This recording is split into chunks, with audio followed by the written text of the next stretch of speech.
Bento.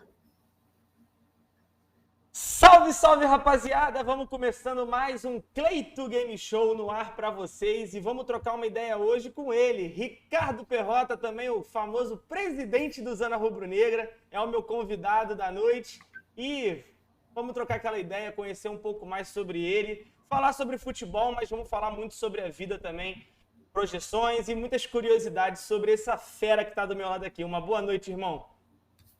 Boa noite, Cleitinho. Muito honrado de estar aqui fazendo parte do seu programa, do Cleito Game Show.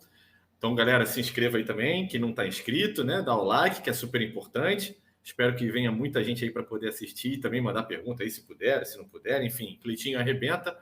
Muito obrigado mesmo, cara. Valeu mesmo por ter me chamado. Vamos com tudo. Que isso, sabe o imenso carinho que eu tenho por você, muitas dicas sobre vida, trabalho, muita parceria e é uma enorme honra poder trocar essa ideia com você.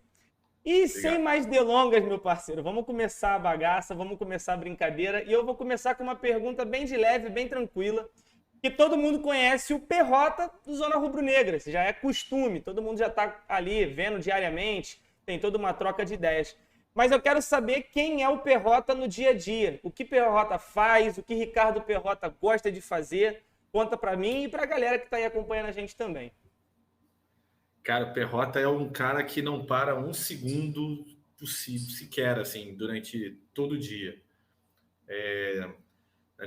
Existe uma soma aí de uma vida pessoal com a vida profissional e as duas são bem atribuladas, assim. Na vida pessoal, filho de uma família italiana, tenho um irmão, tenho mãe, meu pai infelizmente já está lá com o papai do céu, né? Tem minhas primas, minhas tias e assim uma família que é de certa maneira bastante unida, bacana, e uma família também por parte da minha mãe, né? Também bem legal e obviamente tem muita atividade, né? A gente precisa muito estar sempre. Eu sou um cara muito família, então eu estou sempre muito em contato e tentando sempre dar ou o suporte ou o que for de necessário para que o dia a dia fique cada vez melhor, né? Na parte profissional, o Ricardo é o dono de duas empresas, né? Uma, inclusive, da qual, né? a gente faz parte. E uma outra empresa, eu tenho uma agência de publicidade que trabalha muito mais voltada ao mercado de e-commerce e principalmente a parte de performance em vendas para e-commerces, né? Eu tenho clientes pelo Brasil inteiro e isso me toma bastante tempo do dia. É uma empresa que ela já tem mais de 10 anos de mercado, graças a Deus, assim, com seus altos e baixos, com todos os desafios de ser empresário no Brasil, que vocês possam imaginar. E isso me toma também bastante tempo. Então, assim, meu dia é muito atribulado. E ainda, acima de tudo, assim, eu sou pai do Zico. Calma, gente, calma. Não é o Arthur Antunes Coimbra, não é. Mas eu sou pai do Zico, um labrador que está agora com 8 anos e que é a minha maior paixão da vida. E então, assim, meu dia a dia é realmente muito ocupado, que começa desde um simples passeio com o Zico até reuniões intermináveis, viagens, cuidar, obviamente, de todos os projetos que a gente cuidar do Zona Rubro Negra, fazer programas do Zona Rubro Negra. E eu tenho muito um perfil que eu não sei se é bom ou ruim, ainda não consegui dizer, ainda não consegui chegar a uma conclusão concreta sobre isso, de ser um cara que tenta agregar muito em termos de cuidar de tudo, tentar cuidar de tudo. Eu sou meio paizão de tudo. E aí, obviamente, eu sou o cara que é responsável por apaziguar as tretas no trabalho, as tretas no Zona, as tretas entre o Zona e outros canais, as tretas entre os meus amigos, as tretas familiares, as tretas com outros cães na rua. Tudo eu tento sempre muito apaziguar, assim, e tentar fazer com que a vida consiga seguir o seu curso normal, mas não é fácil. Enfim, falta tempo, né, no dia a dia, né? Eu sou daqueles que falam, pô, podia ter mais de 24 horas. Seria interessante se tivesse. Em alguns momentos é realmente assim, 24 horas parece ser muito pouco. E aí, Perrotinha, Assim, eu faço um mini roteiro aqui do que eu pensaria em te perguntar. E é engraçado como, por enquanto, esse é o terceiro programa, o meu roteiro consegue atingir no que eu quero, porque você fala uma coisa que eu quero que você expresse. E é justamente sobre o seu trabalho, cara. Assim, você trabalha com uma coisa que é muito relacionada ao que eu faço também. A agência que você tem, né, já há muito tempo, cuida de e-commerce, eu também trabalho muito com isso. Hoje eu participo mais de desenvolvimento de layout, mais na parte gráfica. Mas, de qualquer forma, você já contou muito sobre a sua vida, assim, teoricamente, falando sobre jornalismo, né? Lá no Zona Rubro Negra, Também. como você começou no jornalismo. Só que uma coisa que eu sempre tive curiosidade de entender e saber de você é o que fez Ricardo Perrota, que tinha uma carreira muito boa como jornalista, simplesmente abdicar de tudo isso para decidir ter uma agência de publicidade. Que pode parecer a mesma coisa, mas trabalho assim em si acaba que muda demais, né? A forma de lidar com o trabalho é completamente diferente. Então eu queria saber o que aconteceu nesse meio de vida de Ricardo Perrota para mudar tanto assim esse rumo. Senta que lá vem a história. Oh, A história não é beleza. exatamente. A história ela é bastante curiosa e a história ela tem uns pitacos bacanas, assim, tem uns momentos bacanas. É o seguinte, a vida de jornalista, para mim, ela começa de uma maneira completamente atravessada. Eu, quando adolescente, decidi, na realidade, estudar Direito, tá? E o meu primeiro vestibular que eu prestei foi para Direito e eu passei, tá? E comecei a fazer Direito. Só que eu sou de uma família italiana, uma família que em 1988, 89, meus pais se separaram e isso fez com que a vida, vamos botar assim entre aspas, a vida confortável, minha família nunca foi rica, nada disso não, mas era uma família de classe média normal, sou nascido e criado na Tijuca, bairro de Zona Norte do Rio de Janeiro, né? Mas era uma família que tinha lá seu conforto, se é que é a palavra correta a dizer, mas enfim, uma vida equilibrada, vamos dizer assim. A separação dos meus pais acabou ocasionando um certo desequilíbrio da minha família. E isso fez com que, na época em que eu fazia o direito, eu precisaria, de certa maneira, começar a trabalhar. Embora eu já tivesse, desde muito novo, a veia de querer trabalhar, eu com 15 anos eu comecei a trabalhar de uma coisa absolutamente boba. Eu tinha aquelas equipes de som que faziam festinhas, em festinhas americanas e festinhas de bairro. Então eu sempre trabalhei em locadoras de vídeo, de videogame, né? Sempre tinha esses bicos assim, e eu como adolescente eu sempre gostei muito de ter minha grana, sem precisar de mesada. Então eu sempre acabei buscando trabalho desde molecote. E aí, nessa época que eu comecei a fazer a faculdade, por conta desse problema que eu tive familiar, na verdade não é um problema, né? Uma ocasião de família, né? Eu comecei a trabalhar. E é uma história muito triste e muito feliz depois. O que acontece é o seguinte, eu tinha um amigo, um grandiosíssimo amigo, chamado Wilson, e ele precisava de emprego, ele era um pouco mais velho que eu, na época, ele precisava de emprego, e esse Wilson, eu consegui um emprego para ele, porque eu jogava bola muito na rua, na Tijuca, isso era muito comum, e eu tinha um amiguinho que a mãe dele trabalhava na Folha de São Paulo. Ela era secretária de redação na Folha de São Paulo. E tinha vagas para o cargo de auxiliar de redação, que é uma espécie de um cara que é um cargo administrativo que ajuda na parte administrativa, obviamente, de uma redação de um jornal, e a Folha de São Paulo, na época, era o maior jornal do país, se é que ainda não é, mas era o maior jornal do país na época, e isso durou muito tempo.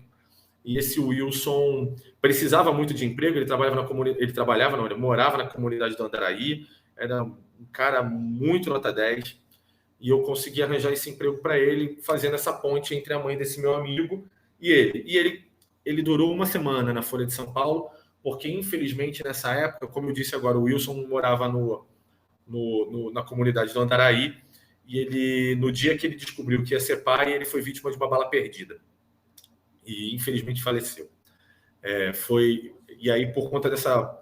enorme tristeza que eu tenho até hoje na minha vida, acabou ocorrendo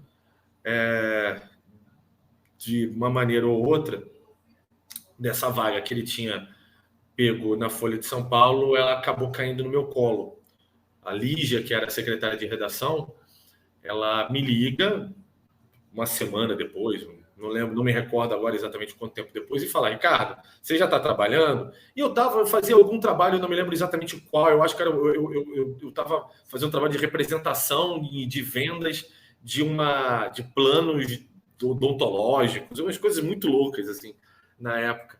E eu falei: não, eu estou trabalhando, mas é um negócio ruim. Ele falou assim: cara, por que você não vem para cá e vem trabalhar? Eu falei: tá bom. E aí eu topei, fui para a Folha de São Paulo e entrei nesse cargo administrativo. A partir do momento que eu abri a porta da redação da Folha de São Paulo e entrei na redação da Folha de São Paulo, não sei, eu acho que é um impacto que para mim foi muito parecido com o impacto que todo mundo tem quando chega no Maracanã, naquele Maracanã antigo principalmente, quando você entra e tá o Maracanã cheio, você fala assim: caraca, que legal, né? E eu entrei na redação e tive esse impacto.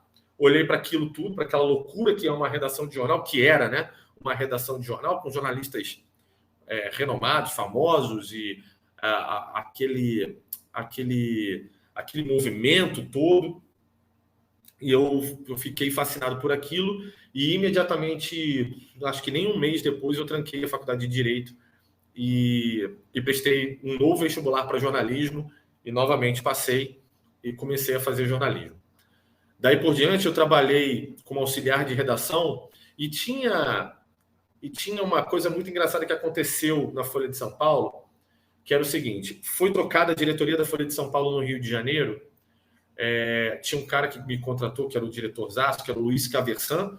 Ele sai da Folha de São Paulo e entra um cara chamado Marcelo Beraba, que é um cara muito famoso no jornalismo brasileiro, principalmente nessa parte de jornais mesmo, o jornalismo impresso, né, como é dito. E entra também na parte de publicidade da Folha de São Paulo no Rio de Janeiro um novo diretor que é chamado Manuel Luz, também um cara muito famoso na área de publicidade durante muitos anos. Esses caras, entre eles, e tinha eu como auxiliar de redação, mais um cara chamado Rafael Argento, e daqui a pouco eu conto um pouco da história desse cara também, e é impressionante como a vida ela é um tabuleiro de xadrez, assim, é impressionante. E tinha mais um outro também chamado André na época, agora não me recordo o sobrenome. E aí esses dois diretores chegam e falam assim: ó, um é de publicidade e outro é de jornalismo. O Manuel Luz, que era de publicidade, chega para mim e fala assim: Ricardo, eu quero que você venha para publicidade. Eu quero que você venha trabalhar comigo. Eu tenho direito de escolha, eu sou o primeiro a poder escolher. Eu quero que você trabalhe comigo. E eu falo: não, eu quero ser jornalista. E eu me arrependo muito disso até hoje. Muito mesmo. Ao ponto que eu falo com o Manuel Luz até hoje, mas assim, você não tem ideia de como eu me arrependo desse dia. E eu falo: não, eu quero ser jornalista e eu quero ficar na parte aqui de redação. E o Rafael Argento vai para a parte de publicidade e o André é demitido. Eu vou crescendo na Folha de São Paulo como auxiliar, cheguei a fazer trainee, tive inúmeros cursos realizados, mas eu nunca cheguei a assumir o papel de jornalista da Folha de São Paulo, embora eu tenha feito inúmeras coberturas e feito muitos projetos da Folha de São Paulo, assinados inclusive por mim e por grandes jornalistas. Tá? Mas eu nunca fui, em nenhum momento no meu contrato eu fui determinado como jornalista da Folha de São Paulo. Tá? Eu sempre fiquei na carteira com o famigerado auxiliar de redação, mesmo com todos os aumentos e mudanças e todas as coisas e funções que eu fui adquirindo ao longo do tempo, até porque não é fácil trabalhar comigo, porque eu sou um furacão trabalhando, eu sou muito, é difícil, eu já tive muitas reclamações com relação a isso, porque eu passo por cima, porque eu quero cada vez mais responsabilidade, eu quero cada vez mais fazer mais, e eu odeio aquela coisa de ficar na inércia, não, beleza, um dia, quem sabe alguém vai ver, não, cara, eu vou lá, pego e faço, ao ponto de coisas engraçadas que aconteceram na Folha de São Paulo. Eu era eu era metido a engraçadinho também. Tinha alguns jornalistas muito famosos, vencedores de prêmio ESSO e etc. E eu imitava a voz deles cara, eu pegava, dava uns trotes dentro da redação, assim, de pegar eu sabia fazer a voz desse diretor maior da Folha de São Paulo e ligava para um repórter e falava: você vai até não sei aonde porque teve não sei o quê. E o cara levantava e ia, eu falava, aí eu ia correndo até o corredor e falava: não vai não, é brincadeira, fui eu. E eu ficava puto, rolava umas brincadeiras assim que eu fazia. Assim, já tive a experiência em plantões de estar acontecendo alguma cagada muito grande no Rio de Janeiro, ou até a sucursal do Rio, ela também respondia pelo Espírito Santo, e até um pouco de BH, até sobre BH também. E aí, se acontecesse alguma cagada muito grande e precisar, e aí tinha vezes que de repente o chefe de redação estava fora, ou estava ocupado fazendo alguma outra coisa, etc. E eu falar: cara, eu sei o que tem que fazer. Fotógrafo tal, vai para não sei aonde, repórter tal, faz não sei o quê, você faz não sei o quê, e eu vou fazer não sei o quê. E as pessoas ficavam olhando e falavam assim: ô, Ricardo, deixa eu te contar uma coisa. Olha só, você é o cocô do cavalo do bandido que senta ali. Você tem noção do que você está fazendo? E eu falando assim: desculpa, não, tá perfeito, vamos embora. E dava certo. Então teve muita coisa legal, mas eu nunca cheguei. Eu tinha um sonho de cobrir Fórmula 1. Era o meu grande sonho. E na Folha de São Paulo tinha um cara chamado Fábio Seixas, que era o cara que cobria Fórmula 1, e eu nunca cheguei nem perto desse cara. Nem perto. Eu não consegui de maneira alguma. Eu cheguei para São Paulo, eu cheguei a fazer ombudsman da Folha de São Paulo, que é um dos cargos mais importantes da Folha. Eu era um assistente do ombudsman, né? Eu não era o ombudsman do ombudsman, mas eu era o assistente. Eu sempre fui o assistente, assim, sempre fui o braço direito das editorias e etc. E cara, durante muito tempo eu fui tentando e vendo, assim, cobrir polícia, cobrir política, me botaram para fazer parte de cultura e, obviamente, não fui tão bem, porque não tinha base cultural tão grande assim para um menino nascido e criado na Tijuca, que jogava bola e que não era minha. Passei por grandiosíssimos apertos, tanto na Folha de São Paulo quanto na cobertura jornalística que a gente fazia. E, cara, o salário era baixo. A grande verdade é essa. O salário era baixo, eu não via muita perspectiva. E a época, acabou que na época eu tinha um relacionamento com uma pessoa e que ela era atendimento de uma agência de publicidade e pintou uma oportunidade para redator dessa agência de publicidade. E o salário era tipo quádruplo do que eu ganhava. E aí e foi uma fase que conciliou muito, porque no cargo de ombudsman, que é a crítica que você faz interna do jornal, ele é um cargo que você tem contrato de 2 anos. E aí chegou ao fim os 2 anos, era renovável por mais um, e o meu chefe no ombudsman falou assim: eu não vou renovar, estou indo embora, vou para o Estadão, que é o Estado de São Paulo, o jornal Estado de São Paulo. Quer ir comigo? E aí eu falei: tá, mas para fazer o quê? Aí ele falou assim: cara, para continuar como meu assistente. Eu falei: tá, e qual era o salário? Era tipo R$500 a mais do que eu ganhava. Eu falei: bosta. E aí eu tinha essa oportunidade de ir para uma agência de publicidade, e aí eu não titubeei e falei: tô indo embora. Só que aí, cara, eu não sabia, mas o RH da Folha de São Paulo não aceitou e mandou eu imediatamente voltar para a redação da Folha. E aí, durante 6 meses, eu trabalhei na Folha de São Paulo de 4 da manhã até às 10 da manhã, 11 da manhã, era por aí. Pegava um busão, ia para a Barra da Tijuca para trabalhar na agência de publicidade e ia até às 9 da noite. Minha vida foi assim durante uns 6 meses, até a hora que a Folha se tocou e falou assim: cara, ele não quer mais trabalhar aqui. E me mandou embora. Caraca, meu. Eu lembro até hoje o nome do chefe da Folha de São Paulo, do RH, que era Raimundo. Na realidade, ele era o chefe da administrativa, um cara super importante na Folha. E esse cara ligava para mim e falou assim: Ricardo, calma, você vai, eu falava, não acredito mais, cara, eu já estou há 10 anos na Folha de São Paulo e meu salário mudou muito pouco, meus benefícios também, eu só trabalho cada vez mais e faço muito mais do que Nico está ganhando, sei lá, 10 mil, 15 mil na época, que era muita grana, e, puta, desculpa, não dá. E fazendo coisas escrotas, assim, tinha gente que não gostava de mim. Como eu era um cargo de assistente, assim, já teve vezes de eu chegar no plantão e a repórter toda... Porque tem muito repórter, e repórter, assim, é bem metido, né, bem prepotente, e fala assim, faz a feira para mim. E eu falo assim, como é que é? Pega um motorista, ou quer dizer, entenda bem, pegar um motorista da Folha de São Paulo, com um carro da Folha de São Paulo, para ir até uma feira, para fazer feira para essa jornalista, com uma listinha na mão. Você tenta imaginar o quão isso é degradante, humilhante, e, enfim.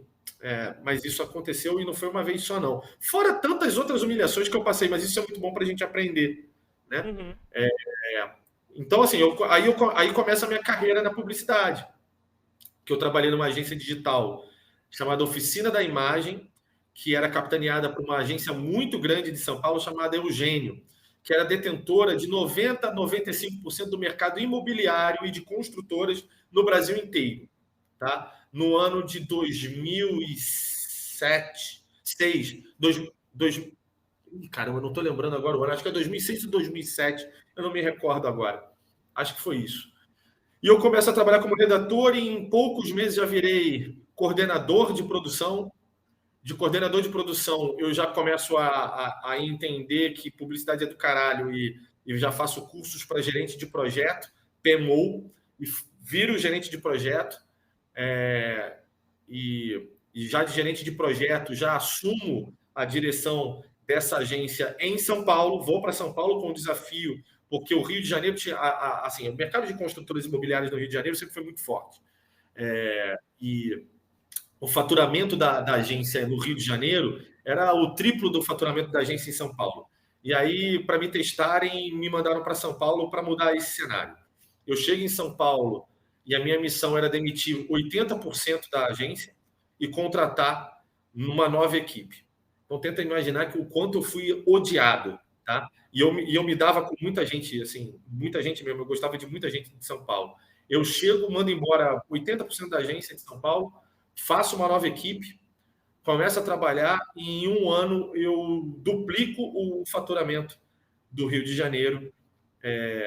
E aí eu sou contratado por uma das maiores agências, um dos maiores grupos, na verdade, de internet de São Paulo, que era a All In Media.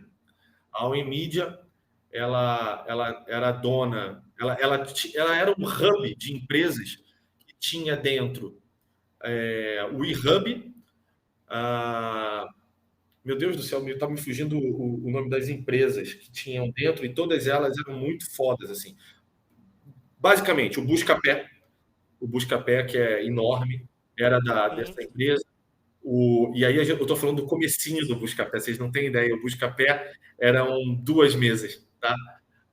Eu vi isso tudo nascendo. O Pontofrio.com estava dentro. Também a Nova.com era dentro do eHub, dentro da All In Media. E eu começo a fazer um trabalho, eu crio dentro dessa All In Media um braço de publicidade digital que era responsável por fazer publicidade em mídias sociais. Isso no Brasil, na época, tinham 2 ou 3 agências somente. Eu era o responsável por uma delas. E aí eu tenho cases enormes de grandes marcas dessa época. Eu trabalhei com a LG, eu trabalhei com a Sephora, na época antes Saks, que era muito famosa, aí virou Sephora, a Wine.com.br, a Juliana Flores e tantos outros grandes players de mercado. Eu começo ali e aí vou para a área de mídia, vou para a área de e-mail marketing, vou agregando, porque eu precisava cada vez mais aprender e queria ser dono disso tudo. E aí, nesse interim, a All In Media, por isso que eu disse que é uma das maiores empresas digitais do Brasil, a All In Media se torna uma empresa que todo mundo provavelmente vai lembrar e conhecer do que eu estou falando. A Local Web. Tá? Caraca, mané, é mesmo? Acho que minha A empresa Local Web. já pegou algumas coisas com ele já. Pois é. E aí eu sou o idiota que falou assim: ah, não quero ficar, não. Eu sempre tomo umas decisões meio conturbadas, né? Deu pra Mas não perceber. quero, não. Eu vou seguir minha vida. Porque eu não quero ir para a Local Web. E aí eu fiz a minha agência, que existe até hoje. Hoje a gente trabalha muito com o mercado de e-commerce, principalmente na parte de performance em mídia digital. E aí é publicidade digital, né? Venda de espaço publicitário digital, para que a gente possa gerar o maior número de vendas, o maior número de conquista de clientes, o maior número de impressão e divulgação de uma marca ou de produtos, ou de lançamento de produtos, ou de serviços, ou seja lá o que for. A gente trabalha muito com isso e trabalha com empresas no Brasil inteiro. Temos e-commerces, inclusive top 10 maiores do Brasil, no número de clientes que a gente tem, no hall de clientes que a gente tem. Mas só para fazer um parênteses para você, voltando rapidinho na Folha de São Paulo, naquele momento do Manuel Luiz e do Marcelo Beraba escolhendo eu ou o Rafael Argento foi para publicidade. Trabalhou com inúmeros caras muito legais, ficou anos na Folha de São Paulo. Ficou rico pra caceta até. E esse cara hoje, ele é o dono do canal do Zico, tá?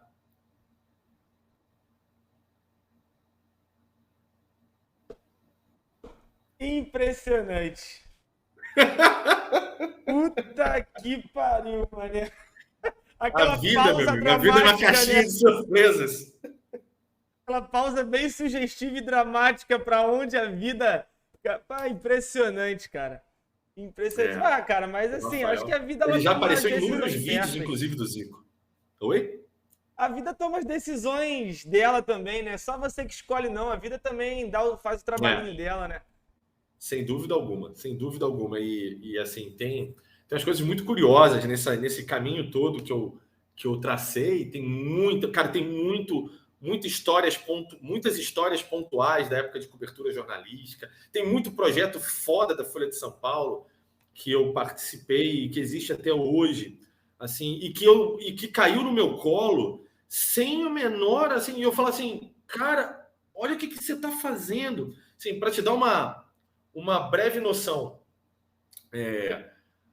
Em 2000 vamos lá, a primeira eleição do Lula, que o Lula vira presidente, se não me engano, é 2010, eu não me recordo agora, 2006, eu 2004. Sou muito desligado de política, então eu não vou lembrar. Eu não me recordo agora o ano, mas assim, antes de ter a eleição que o Lula se torna pela primeira vez presidente da República, a Folha fez um projeto junto ao TRE e ao TSE, que era um projeto de transparência dos partidos políticos e dos candidatos à política brasileira, que é o Portal da Transparência, tá? Em que lá você pode consultar a qualquer momento, como você quiser e quando você quiser, sobre as declarações de bens de todos os candidatos do cenário político brasileiro, e os demonstrativos financeiros e contábeis de todos os partidos políticos, a ficha toda de todos os partidos e de todos os candidatos, de todos os políticos brasileiros. Sabe quem fez isso, cara? Tá falando com você. Quem abriu esse projeto é um jornalista muito famoso, que eu acho que agora está na Globo, chamado Fernando Rodrigues. Eu não sei se ele ainda está na Globo. Talvez ele esteja na Bandeirantes, tá? Esse cara é muito foda. Ele capitaneou de Brasília esse projeto e falou assim, Ricardo, tudo bem? Você foi o escolhido para tocar esse projeto de ponta a ponta. Aí eu falei assim, como é que é? Me explica. E aí eu fui para uma reunião com esse cara e mais uma outra equipe de política da Folha de São Paulo, em que é o seguinte, eu tinha que todo dia, ali no centro da cidade do Rio de Janeiro, ali na Cinelândia, ali é Cinelândia ainda, eu acho, perto ali da OAB, onde tem o TRE ou o TSE, agora não lembro exatamente. Perto do edifício garagem, eu acho. Isso, exatamente. Não, ali não é o Menezes Cortes, não. Mas lá para o aeroporto Santos Dumont, mais para lá. Então, Fica na Avenida Calógeras, o TRE, acho que é isso. O TRE, o TSE, não lembro agora qual é a sigla correta. O desembargador se chamava Mairink da Veiga, inclusive, na época que era o cara que mandava lá. E todos os dias eu ia lá, entrava nos arquivos de todos do TRE lá e pegava partido por partido todos os políticos, papelada, tá? Essa época era papel, galera, tá? Pegava esses papéis, levava para a Folha de São Paulo, tirava a xerox, não tô brincando, não era digitalizar, escanear, não tinha scanner, tá? Tirava a xerox de tudo, porque eu tinha que devolver para o TRE. Tirava a xerox de tudo, eu ficava, tipo, sei lá, dias tirando xerox. Acabava, levava para o TRE, devolvia, voltava para a Folha e, um por um, ia digitalizando ficha por ficha para ter isso disponível nesse portal da transparência. Meu irmão. E de todos os políticos e de todos os partidos daquela época, obviamente, aí você vai tendo atualizações e etc. Sim. Mas até aquela época, principalmente no lançamento, eu fui o cara que fez isso. Tantas outras coisas, cara, cobertura de carnaval. Eu fui responsável pelo... Eu brinco muito, porque assim, como a gente é carioca, e eu tenho muitos amigos e amigos que fazem parte do mundo do samba, né? Eu tenho um grandiosíssimo amigo, irmão meu, que é filho de diretor do Salgueiro, caramba. Então, por exemplo, uma coisa pitoresca, num carnaval, eu não me recordo agora qual ano, eu estava cobrindo na Sapucaí o carnaval e o baluarte da primeira porta-bandeira do Salgueiro caiu na minha frente. Ninguém estava lá para ver. E não caiu na frente da parte dos juízes. Então, a escola não seria punida, não sofreria uma nota baixa por conta disso, mas o fato de eu ter registrado, ter publicado, fez com que o Salgueiro, inclusive, ter perdido o carnaval daquele ano. Tem coisas absurdas. O pai dele. Não, e o mais pitoresco, todo fevereiro era o mês que eu tirava férias na Folha de São Paulo, mas eu tirava férias sobre uma condição. Ricardo, você tira férias, volta, cobre o carnaval e volta para tuas férias. Beleza. Então, quando terminava o carnaval, para onde eu ia? Para casa de praia desse cara. Então, eu vou para casa de praia dele, e lá, quando eu o encontro, ele vem do desfile, e os filhos, meus amigos, né, todo mundo vem, eu falo assim, porra, tio, cara, o baluarte caiu e não sei o que. Ele falou, mas ninguém viu. Eu falei, eu vi. Ele falou assim, mas tu não publicou? Eu falei, publiquei. Ele, pode ir embora que senão eu vou te matar. Caralho, que história maravilhosa! Tem muita história disso. Cara, Rock in Rio, o Rock in Rio de 2001, que foi na cidade do rock, a clássica cidade do rock, onde ocorreu o grande Rock in Rio de 1984, uma cobertura espetacular de todo mundo, Palco Mundo, assim, grandiosíssimas bandas. Fui lá fazer a cobertura do Rock in Rio, e foi bem legal, tem histórias bacanas, assim, mas tem uma história que para mim eu guardo muito, que assim, o Guns N' Roses, a banda de rock Guns N' Roses, fechava um dia lá de shows de rock, etc. Só que o Guns N' Roses desde a época do Rock in Rio que aconteceu no Maracanã, e que já tinha dado problema naquela ocasião, eles proíbem que a imprensa do país cubra o show deles, filme e cubra. Tanto é que nenhum Rock in Rio daquela época, né, passou o show do Guns N' Roses. Você, ao vivo, que eu estou dizendo. Depois você via na reprise e eles liberavam, mas ao vivo não passava. Você não podia cobrir ao vivo o show. Então, era proibido qualquer jornalista sair do centro de imprensa, que era... Esses eventos têm um centro de imprensa super legal, mas eles iam lá, e sabe quem eram os seguranças do Guns N' Roses? A família Gracie.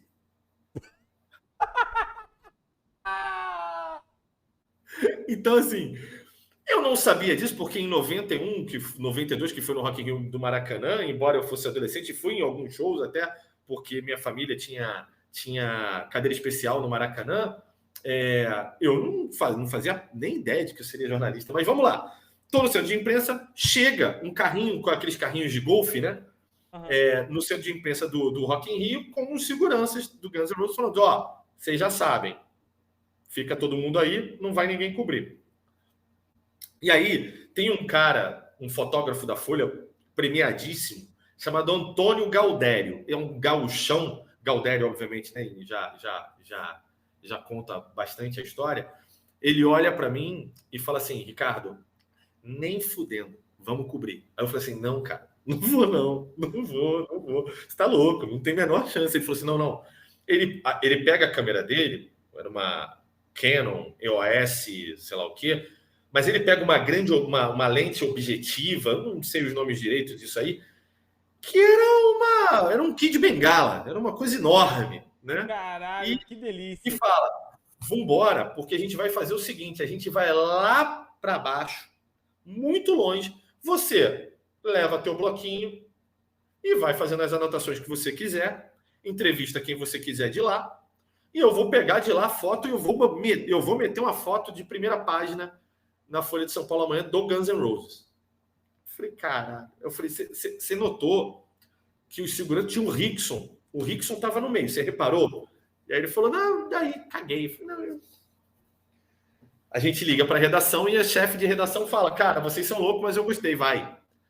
E aí a gente, pimba, vai embora. Sai do centro de imprensa, fingindo que está indo embora, dá a volta, sai do Rock in Rio, entra no Rock in Rio de volta, e de longe a gente vê o palco mundo e fica de longe pra cacete como é que eu posso dizer? Num poste de, assim, toda parada de luz que tinha era um quadrado com um poste assim, e que tinha as luzes que provavelmente jogariam lá para frente, né? E tinha um quadradão que era uma grade em volta, que provavelmente, claro, devia ter perigo ali de eletricidade, uma coisa assim. Estava muito lotado o Rock in Rio nesse dia, e aí a gente viu um espaço que dava para trabalhar, dele pegar a câmera com um tripé, botar no chão e tirar foto. Por quê? Nesse quadrado, desse gradil que tinha, onde tinha esse poste, tinha alguns cadeirantes ali. Então, não tinha gente na frente. Então, ele tinha como botar a câmera e mandar ver. E eu fiquei do lado dele, com os cadeirantes em volta da gente. Começa o show e uma zona, né? Todo mundo cantando, pulando, aquela coisa louca. Eu olho para o Gaudério tá lá tirando foto, não sei o quê. E quando eu olho do lado do Gaudério, tem um cadeirante que tá olhando para mim. E eu falei: puta, esse cara deve estar incomodado. Esse cara deve estar puto pra cacete, porque a gente tá atrapalhando o show dele. Uhum. E aí eu olho e falei: cara, é melhor fingir nem aí, não olhar mais para ele e continuar tocando aqui que eu tô tocando. Pô, a primeira música foi tal, a reação do público foi assim, e não sei o quê. E faz uma cronologia, né, de horário em horário, o que teve de legal, o que não teve, não sei o quê. Se teve, dá para ver se está tendo confusão, se está tendo moche, se está tendo rodinha, se não está. Enfim, beleza, eu estou aqui anotando as coisas, mas não teve jeito. Eu olhei e o cara está me olhando. E o cara está olhando para o Gaudério. E aí chegou uma hora que estava tanta confusão que o tripé não estava legal e ele não estava conseguindo tirar foto. Tava difícil para ele conseguir tirar foto. Tinha muita gente pulando também em volta. E aí o cadeirante, do nada, o cadeirante levanta da cadeira de rodas e fala para o Gaudério: cara, sobe na cadeira que eu acho que você vai tirar uma foto melhor. E aí eu falei: cara, o que está acontecendo? Aí o Gaudério olha para mim e fala assim: meu irmão, é um milagre de Deus, levanta e anda, aleijado, não sei o que. Continua tirando foto. Primeira página do dia seguinte da Folha de São Paulo, e que deu uma puta de uma merda, inclusive, era a foto do Axl Rose cantando no Rock in Rio de 2001. Tem muita história. Assim, quem trabalha com jogos... Cara, tem muita história para contar, porque nenhum dia é igual a outro. Isso é uma coisa fascinante do jornalismo. mas é uma profissão que, infelizmente, está cada vez mais acabando e ficando, de certa maneira, atrelada a valores que não são os valores de criação dessa profissão, né? Da ética, da isenção, da independência, né? Enfim, é uma pena, mas faz parte. E na publicidade é isso, eu consegui, assim, na garra, na marra, me fudendo muito, mas trabalhando demais, até hoje ter aqui minha agência e trabalhando e conquistando aí bons resultados. Porra, excelente, cara. Que histórias, assim, fantásticas, Perrota, fantásticas. E aí, vou fazer mais duas perguntas, uma do chat aqui que eu peguei, e aí vou fechar com uma perguntinha que eu faço para todo mundo. E aí a gente vai para a seleção rapidamente, e aí tem o primeiro pause aí nosso. Ó, o Vini Flá, que acompanha aqui também direto, acompanha lá no Zona, mandou aqui, ó. Perrota, você se formou na área de jornalismo. Para alguém que está começando, você recomenda a profissão? Qual dica você dá para alguém que quer se formar nisso? Vamos lá. Na profissão de jornalismo, não, eu não entreguei a monografia. Que beleza, hein? Que exemplo! Mas eu segui na publicidade, sim, e eu fiz mais outras faculdades também, mas aí já agora, por conta dessa minha vida de empresário, né? Administração, economia, fiz outras faculdades também, tá? E assim, algumas especializações também, marketing digital, e puta, eu tenho, sei lá, cara, eu não sei quantas especializações eu já tenho mais, eu não juro, já perdi a conta, eu não faço a menor ideia, falando sério, mas eu já tenho muitas mesmo. Bom, vamos lá, sou faculdade de jornalismo. A profissão de jornalismo hoje, o mercado está muito difícil, embora, entenda, eu estou falando do jornalismo tradicional, né? Quando se fala de jornalismo tradicional, é o jornalismo das grandes mídias impressas, de rádio e de televisão, né? Nesse cenário, a competição é muito grande, as vagas muito poucas, muito raras,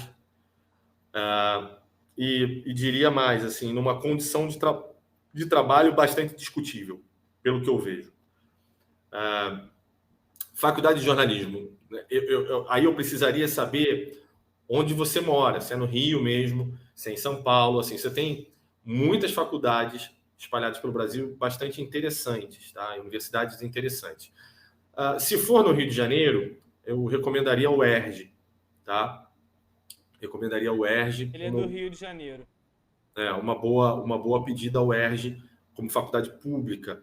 Na parte particular, eu não pestanejo em dizer PUC, Hélio Alonso e até a própria Estácio de Sá, tá? Historicamente, sempre tiveram muita boa estrutura e jornalistas, até alguns bem renomados, como professores, tá? O que eu penso da faculdade de jornalismo, tá? Uma faculdade extremamente fácil, sem grandes desafios, e aí você tem que se pôr o desafio de tentar, dentro de alguma área que lhe chame a atenção, de interesse, aí, a especialização. Então, assim, cara, não faz igual a mim, que na faculdade, na hora da história da arte, estudava só o necessário para passar. Isso vai te dar embasamento cultural, entendeu? Filosofia também tem essas matérias. A gente, quando é novo, a gente não presta atenção nos pequenos detalhes que vão fazer diferença lá na frente. História da arte, tudo aquilo que a gente fala, caguei. História da arte, teoria da comunicação. Nossa, eu odiava essa matéria, meu Deus. Também odiava.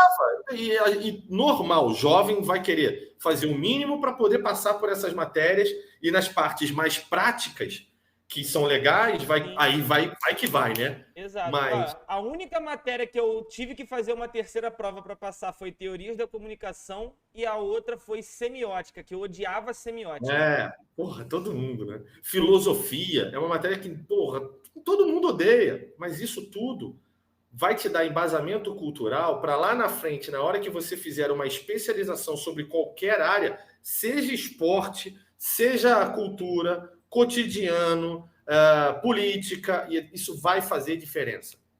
Vai te dar embasamento cultural e de opinião e de interpretação sobre absolutamente tudo e uma capacidade criativa que vai fazer com que você, de certa maneira, faça diferença frente ao que a gente tem hoje como normal na profissão. E isso não é só para jornalismo, na realidade serve para muitas outras carreiras. Isso faz a diferença. Então, assim, eu dei algumas dicas aí com relação a Rio de Janeiro, falei um pouco sobre a carreira, falei um pouco sobre a parte aí da universidade, mas, assim, se eu pudesse dizer para você, cara, se especializa, porque hoje é talvez o diferencial principal nessa área. E nessa parte de comunicação, principalmente, não necessitando exatamente de você trabalhar numa mídia tradicional, você poder fazer como o Cleitinho está fazendo. É uma mídia alternativa, em que, se você for especialista naquilo que você está trabalhando, em pouco tempo você vai ter destaque. Em pouco tempo, vamos botar aí de médio a longo prazo, você vai ter destaque de alguma maneira e daqui a pouco você vai estar no mercado como o bambambam daquela categoria, daquele assunto, entendeu? Eu tenho inúmeros amigos que hoje... Amigos eu não posso dizer, mas assim, pessoas que eu conheço que estão fazendo muito sucesso. Eu vou dar um exemplo como o Lito Cavalcante, é um cara que eu conheci há anos e anos atrás. Cheguei até a frequentar a casa dele. Não tenho muito mais contato do Aviões e Música, por exemplo. Hoje o cara, se vai se falar de aviação no Brasil, chama-se o Lito Cavalcante. Na Jovem Pan, na Globo, na Bandeirante, no SBT, na Record, tudo chama o Lito Cavalcante. Na CNN, assim, e o cara começou num blog, depois foi para o YouTube, anos e anos ali trabalhando, e ele sempre foi mecânico da Boeing, anos e anos como mecânico da Boeing, também foi crescendo na profissão, chegou até chefe de manutenção da United, e daí por diante, enfim, mas se tornou uma referência nesse mercado. E tem outros também, tem tantos outros, né? Enfim, basicamente é isso. O Arthur tá aqui no chat, obviamente, né? Tem Perrotinha, tem Arthur no chat. Ele colocou, ainda bem que é o Perrota falando sobre jornalismo. Se fosse eu, o Vini tava ferrado. O Samuel falou que segue o Lito Souza, que conhece ele, segue o trabalho dele. Bacana demais. E aí, Perrotinha, pra gente ir para assunto seleção rapidamente. Tem aquela pergunta que eu gosto de fazer para todo mundo. Eu fiz pro Pet, dei boas risadas e vou fazer para você também. Fiz pro Bigode, é claro, só que o Bigode é mais na dele. Você é parado na rua por conta do Zona. Como é a sua forma de reagir? Você ainda fica meio sem graça, mesmo assim, podendo ser algo natural? E se tem alguma história engraçada sobre essas paradas na rua que aconteceram contigo? Tem. Assim, eu fico muito sem graça porque, assim, algumas ocasiões que aconteceram que eu fiquei muito sem graça. A primeira foi uma vez que eu vindo de São Paulo, né? Eu morava em São Paulo. Pousei no Santos Dumont, entrei na filinha para pegar o táxi para ir para casa. Quando eu entro no táxi, o cara falou assim: ô, Perrotinha, que isso? Eu falei: não é possível. E eu fiquei com uma puta cara de cu. E eu falei: pô, obrigado demais, né? Porque dá um nervoso, né? Sei lá, fala. Teve uma vez, né, naquele evento que a gente ia, daquele canal antigo que a gente trabalhou, né, que eu entrei na Gávea, né, naquela pelada que a gente jogou, se lembra? Uhum. Antes da gente jogar aquela pelada, eu estava chegando um pouco atrasado, aí um menino me parou e pediu para eu autografar a camisa dele do Flamengo. E aí eu falei, não. Eu falei, cara, não, olha só, não faz o menor sentido o que você está me pedindo. Então, desculpa, não é que eu não queira, é porque não faz o menor sentido. Eu peço desculpa. E o menino depois estava lá no evento, e beleza. Não, acho que era o Pedro Ristrix. Não sei, cara. Eu acho que era ele. Ele pediu para mim também. Depois, eu acho que não foi nem do Flamengo, acabou sendo na camisa do evento. Aí eu peguei, dei uma rabiscada lá, e é isso. Acho que é a minha primeira. E aí eu falei, não faz o menor sentido, desculpa, não vai rolar. Tem outras, assim, eu fico sem graça, é natural, porque, pô, cara, não como que eu vou achar que eu sou famoso? Isso não faz o menor sentido. Assim, eu já dei aula e já dei palestras também sobre a área que eu trabalho. Então também já aconteceu isso, de alguém me parar na rua e falar assim, cara, lembra daquela palestra que você deu na faculdade tal? Porra, sobre isso, porra, foi do cacete, isso me ajudou, não sei, porra, legal. Assim, já cheguei em seminários e congressos em que eu fui ver a palestra de um ex-funcionário meu. Pô, que Ou de maneiro. um ex-estagiário meu, em que, porra, eu chegar... Já aconteceu com o Guilherme trabalha na Thompson, já saiu do país, agora está trabalhando fora do país, mas na época ele trabalhava na Thompson, uma das maiores agências do país. Eu entro na palestra e ele fala assim, gente, eu queria, rapidinho, só pro Ricardo, muito obrigado. O cara do palco falou isso. E eu falei, segue, moral. E assim, já teve vezes eu estar correndo, eu gosto muito de fazer exercício, eu não consigo ficar parado, né? Eu nado, corro e treino, né? E jogo bola, e jogo futevôlei. Eu não consigo ficar parado nem um segundo. Mas a atividade que eu mais faço no dia a dia é dar minhas corridinhas aqui. E já, uma vez também, já correndo na praia, e um cara falou, ô, Perrota! Vamos! Eu falei assim, caraca, bicho, que maneiro. Coach motivacional, da hora demais. Já aconteceu. Tem umas coisas legais, assim, como você... O que eu acho muito engraçado é quando você está num local e tem umas pessoas te olhando. Sim. Mas você fala assim, bom, eu não estou devendo dinheiro. Eu fico meio preocupado, cara. Eu fico preocupado, a pessoa fica me encarando. Eu, caralho, será que eu fiz alguma coisa com essa pessoa? Aí no dia seguinte, quando a gente vai fazer um programa lá no Zona Rubro Negra, aparece no chat o cara falando assim, te vi ontem no Bartal. Eu falo, porra, por que tu não falou comigo, cara? Eles me mandam mensagem no Instagram, por exemplo. Também acontece muito. Ele tá até aqui no chat, apareceu ele aqui, falou, Perrota é muito famoso, tá maluco. Não dá nem pra sair pra almoçar com ele, então. Toda hora alguém vem pedir autógrafo. A história do Pet foi engraçada, Perrota, porque ele falou que ele tava no shopping com a Natália, e pararam ele. Aí falou, tira uma foto a ele. Tá bom. Aí o moleque foi e entregou o celular na mão da Natália. Aí ela foi, deu um passinho pra trás, ele olhando. Ele falou que ficou muito sem graça. Aí eu morri de rir, cara. Muito bom. Tem uma história muito boa dessa, de que é uma gafe minha, tá? É uma gafe que eu tenho vergonha até hoje. Não tive oportunidade de pedir desculpa até hoje à pessoa, tá? Caraca. Num evento, vocês lembram da Nivinha? Aham. Então, assim, a minha vida de vir parar aqui do lado de vocês começa, obviamente, naquele canal e com a Nivinha. Eu adorava o programa da Nivinha. E eu sabia que a Nivinha era tijucana. Então, eu já tinha visto a Nivinha algumas vezes, no Maracanã também, enfim. Então, eu começo o meu interesse de trabalhar com vocês muito nisso, né? E num evento tá a Nivinha e uma menina do lado. E aí eu peço para tirar foto para a pessoa, abraço a Nivinha e falo para essa menina que está do lado da Nivinha, falo assim, dá um tempinho, fica ali do lado, por favor, rapidinho, eu vou tirar uma foto aqui com a Nivinha. A pessoa fala, beleza, e vai ali pro lado, eu tiro foto com a Nivinha e vou embora. E essa pessoa é a princesa rubro-negra. E eu cometi essa gafe. Na moral, não é possível. E eu cometi. Como você me tratei? Tipo, sai daqui, cara. Eu tratei de um idiota completo. E eu tenho muita vergonha disso. Maravilhoso. A princesa rubro-negra hoje deve estar com uns 21 anos e provavelmente se ela me ver, ela vai falar assim, vai pra puta que eu pariu.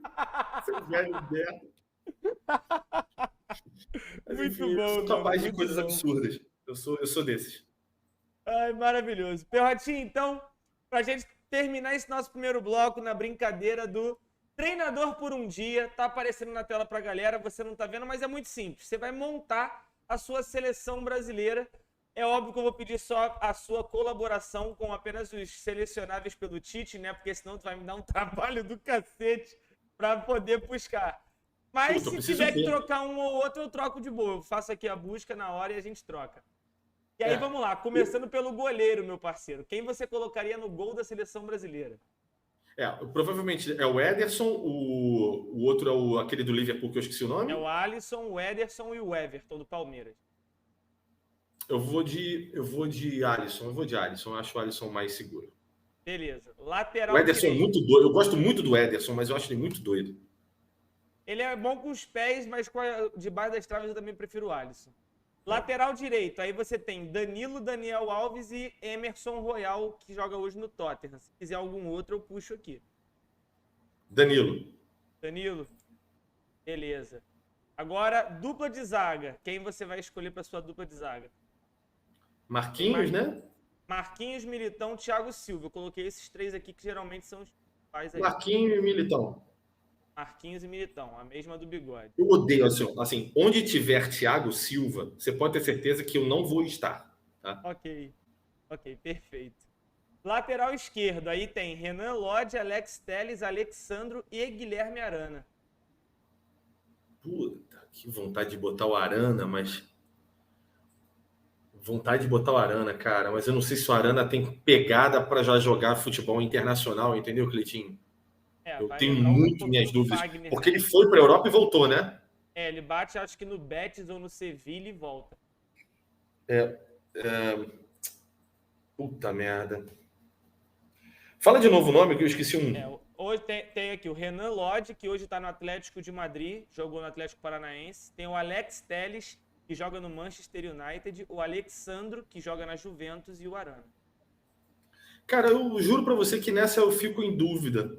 Juro para você, porque eu não acompanho esses outros jogadores. E aí eu fico mega em dúvida, cara. Eu vou precisar de ajuda dos universitários. Vai de Arana, pô. Se teu coração manda, é Arana. É porque o único que eu acompanho, todos os outros 3 jogadores eu não acompanho. É uma bosta isso. E eu tenho visto pouco seleção, então eu não tenho visto esses caras jogando. Uma bosta. Foi mal. Eu vou meter o Arana, então. Beleza, não tem problema. Você que manda. Você é o Perrotite hoje.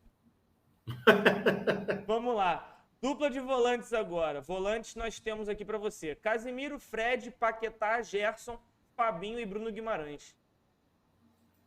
Casimiro. Ok. São 2 volantes, né? Sim. Casimiro, Gerson. O Casimiro e Paquetá. Eu acho que o Paquetá... Puta, o Gerson... E o pior é que o Gerson melhorou lá no Olympique. Eu tenho acompanhado. Ele já tá jogando. Ele já tá jogando bem de novo. Hoje participou de um gol maneiro. Cara, Fred é bom, Paquetá é bom e Gerson é bom. Eu vou... Cara, eu amo o Gerson. Você que manda. O Paquetá tá jogando melhor, mas é que eu amo o Gerson. Então é Gerson. Não. Beleza, não tem problema nenhum. Por enquanto é o único que mudou. Tanto o Bigode quanto o Pet colocaram o Paquetá e o Casimiro. Agora vamos lá. O Paquetá merece mais, mas aqui eu amo o Gerson, cara. Tudo bem, é você que escolhe, meu parceiro. Meio de campo ali, você tem... não tem muitos meios. Tem Felipe Coutinho, Neymar, tem um Everton Ribeiro, né? Ou o próprio Lucas Paquetá, mais centralizado. Neymar é certo, não tenho dúvida, né? Neymar é certo. Neymar, aí para a ponta direita você tem Martinelli do Arsenal, Vinícius Júnior, Antony, Rafinha, Gabriel Jesus, Rodrigo, Cebolinha, Richarlison, Everton Ribeiro, tem uma galera aí. Na direita? Na direita. Rafinha. Na esquerda tu vai botar o Vinícius Júnior, né? É certo. Ou não? Eu vou de Rafinha e na esquerda...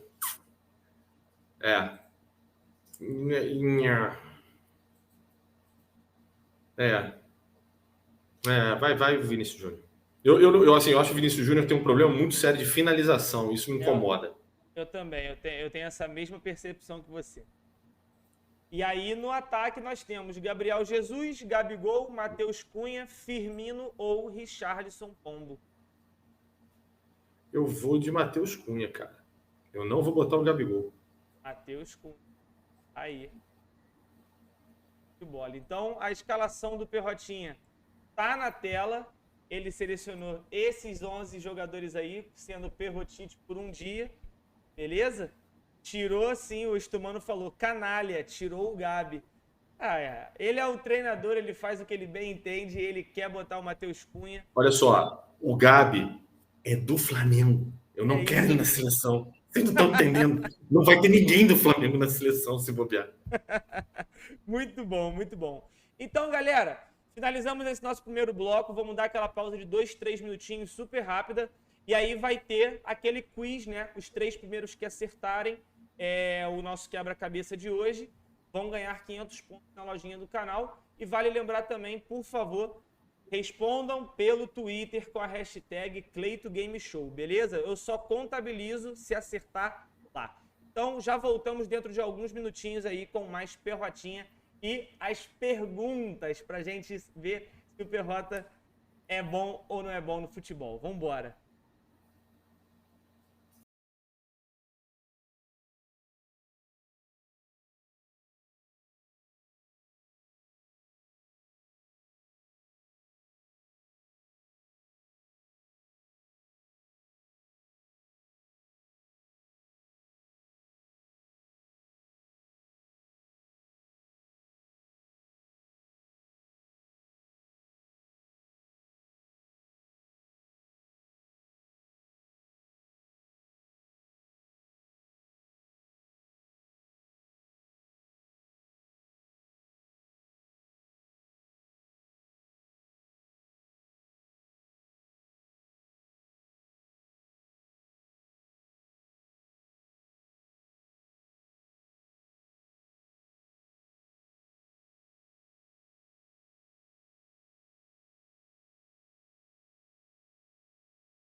Voltamos. Por enquanto ainda ninguém decifrou aí quem é o jogador misterioso.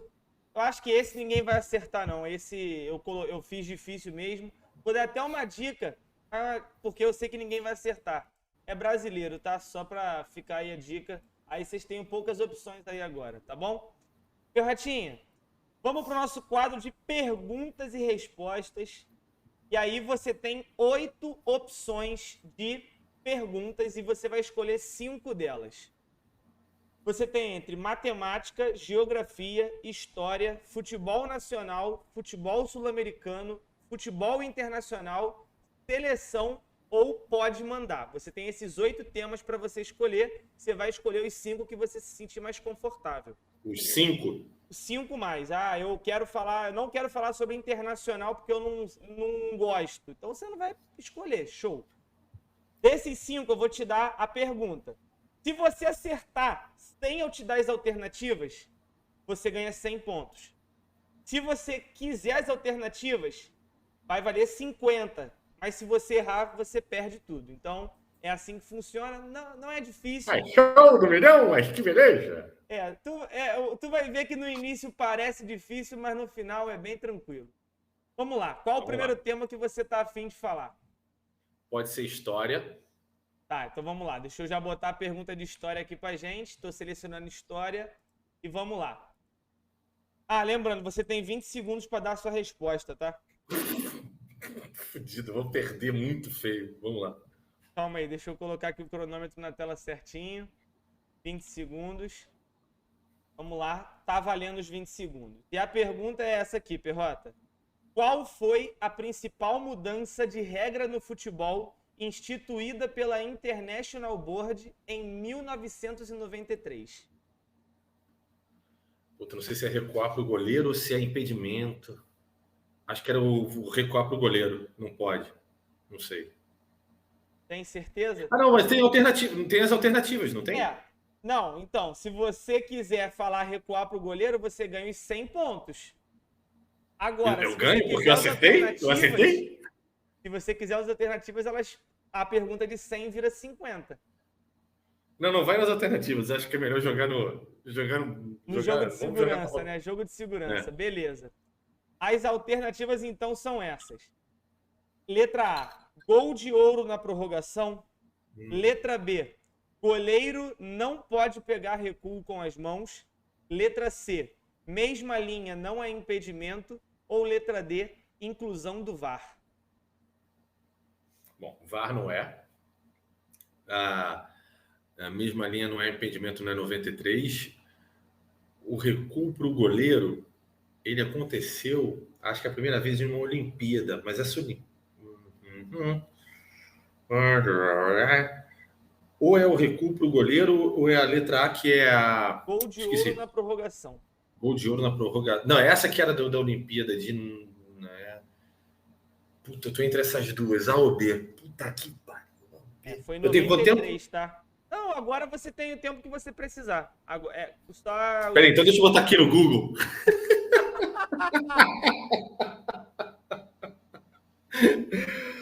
Cara, eu vou chutar... Puta que pariu. Eu vou chutar a letra B, do recuo pro goleiro. Você vai estar, então, letra B, o recuo para o goleiro. Vamos lá.